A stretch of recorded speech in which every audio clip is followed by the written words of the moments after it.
ತಿಂಗಳಿಗೆ 2,50,000 ರೂಪಾಯಿ ಆದಾಯ ಬರುವ, ಲಾಭ ಬರುವ ಒಂದು ಬಿಸ್ನೆಸ್ಸನ್ನು ನಾನು ನಿಮಗೆ ಹೇಳಿಕೊಡ್ತೇನೆ. ಕೇವಲ 75,000 ಅಷ್ಟೇ ಇನ್ವೆಸ್ಟ್ಮೆಂಟು ಇದಕ್ಕೆ ಬೇಕಿರುವಂಥದ್ದು. ಯಾವ ಬಿಸ್ನೆಸ್ಸು, ಯಾರು ಮಾಡ್ಬೋದು, ಎಲ್ಲಿ ಮಾಡ್ಬೋದು, ಇದರ ಸಂಪೂರ್ಣತ್ವವನ್ನು ನಾನು ನಿಮಗೆ ಇದೇ ತಿಂಗಳು ನಡೆಯುವ 27ನೇ ತಾರೀಕು ಜುಲೈ 2025ರಂದು ಕಾರ್ಯಾಗಾರದಲ್ಲಿ ನೇರವಾಗಿ ಇದರ ಬಗ್ಗೆ ನಾನು ನಿಮಗೆ ತಿಳಿಸ್ಕೊಡ್ತೇನೆ. ಗೊತ್ತಿರಲಿ, ಪ್ರಪಂಚದಲ್ಲಿರುವ ಎಲ್ಲ ಶ್ರೀಮಂತರ ಪಟ್ಟಿಯನ್ನು ನೋಡಿದ್ರೆ ಅದರಲ್ಲಿ 75% ಶ್ರೀಮಂತರು ಬಿಸ್ನೆಸ್ ಮಾಡೋರಾಗಿರ್ತಾರೆ. ಇನ್ನು 15% ಶ್ರೀಮಂತರು ಹೂಡಿಕೆದಾರರಾಗಿರ್ತಾರೆ.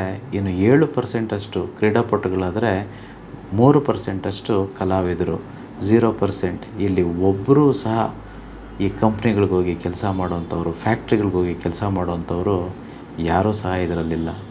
ಎಲ್ಲರೂ ನಾವು ವ್ಯಾಪಾರವನ್ನು ಮಾಡಬೇಕು, ಬಿಸ್ನೆಸ್ಸನ್ನು ಮಾಡಬೇಕು. ಆಗ ಮಾತ್ರ ನಾವು ಕೋಟ್ಯಾಧಿಪತಿಗಳಾಗಲು ಸಾಧ್ಯ. Thank you universe. ಅಹಂ ಬ್ರಹ್ಮಸ್ಮಿ.